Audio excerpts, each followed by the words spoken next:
नमस्कार दोस्तों, स्वागत है आपका हिंदी नॉलेज शो में। तो दोस्तों, एमका में लगने वाले इंजन को लेकर काफ़ी सारी अपडेट निकलकर सामने आई हैं और सारी की सारी मैं आपको इसी वीडियो में बताने जा रहा हूं। और इस वीडियो को मैं काफ़ी छोटा रखूंगा, इसलिए फटाफट आपको सारी अपडेट देता जाऊंगा। आप बहुत ही ध्यान से सुनते जाना। तो दोस्तों, सबसे पहले तो बड़ा अपडेट ये है कि जो एमका लड़ाकू विमान में लगने वाला भारतीय इंजन होगा ना, उसका जो प्रोजेक्ट है ये प्रधानमंत्री ने खुद अपने हाथों में ले लिया है। जी हाँ, प्रधानमंत्री ऑफिस इस पर पूरी नजर बनाए रखेगा और इसे एक नेशनल प्रोजेक्ट की तरह लिया जाएगा। अब आप में से कुछ लोग सोच रहे होंगे कि एक इंजन पर प्रधानमंत्री इतना ध्यान क्यों दे रहे हैं।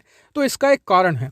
दरअसल दुनिया भर में बहुत सारे देश हैं जिन्होंने लड़ाकू विमान बना लिए हैं, बहुत ज्यादा अमीर अमीर देश भी हैं, लेकिन लड़ाकू विमान का इंजन बनाने में कुछ ही देश सफल हुए हैं। यहां तक कि चीन, जो दुनिया की दूसरी सबसे बड़ी आर्थिक महाशक्ति है, वो भी एक लड़ाकू विमान का इंजन बनाने में पूरी तरीके से असफल हुआ है। यहां तक कि भारत खुद तेजस लड़ाकू विमान के लिए इंजन नहीं बना पाया है। वो लड़ाकू विमान भले ही स्वदेशी हो, लेकिन उसमें लगने वाला इंजन अमेरिकी है। और इससे आप समझ गए होंगे कि लड़ाकू विमान का इंजन बनाना बहुत ज्यादा बड़ी बात है। आपको वर्ल्ड लेवल पर बहुत ज्यादा रेपुटेशन मिलती है। इसके अलावा अगर आपको रूस और अमेरिका की तरह अपना खुद का 100% स्वदेशी लड़ाकू विमान बनाना है, तो उसमें 50% काम सिर्फ इंजन बनाने का है। यानी कि अगर आपने इंजन बना लिया तो आपने आधा लड़ाकू विमान ही बना लिया। और इससे आप समझ गए होंगे कि इंजन बनाना कितना ज्यादा कठिन काम है।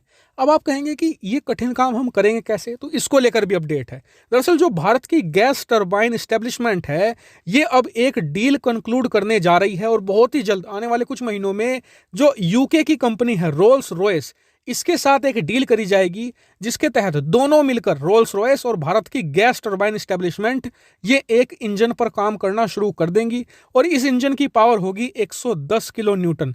ये कितनी ज्यादा है।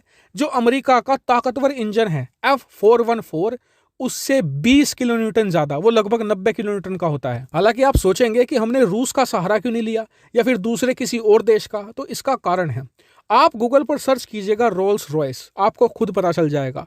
क्वालिटी का दूसरा नाम ही रोल्स रॉयस है।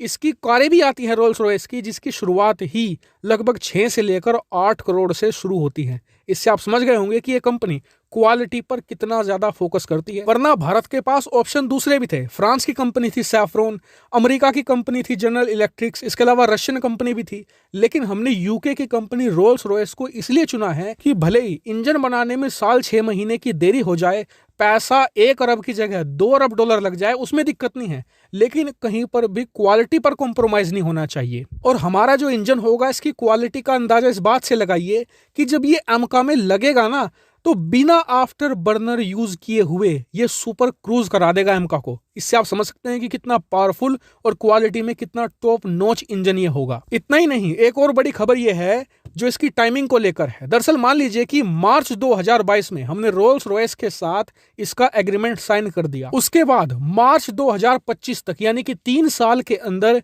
इसके 8 इंजन मैन्युफैक्चर हो जाने चाहिए। अब उन 8 इंजन का क्या होगा, उनकी की जाएगी टेस्टिंग। अलग अलग फैसिलिटी में, अलग अलग कंडीशन में जांचा परखा जाएगा कि इंजन अच्छे से काम कर रहे हैं या नहीं, और फिर उसी के हिसाब से रोल्स रॉयस और गैस टरबाइन एस्टेब्लिशमेंट को यहां पर आगे के इंस्ट्रक्शन दिए जाएंगे, जिससे कि वो इसी हिसाब से अपने काम पर प्रोग्रेस करेंगे।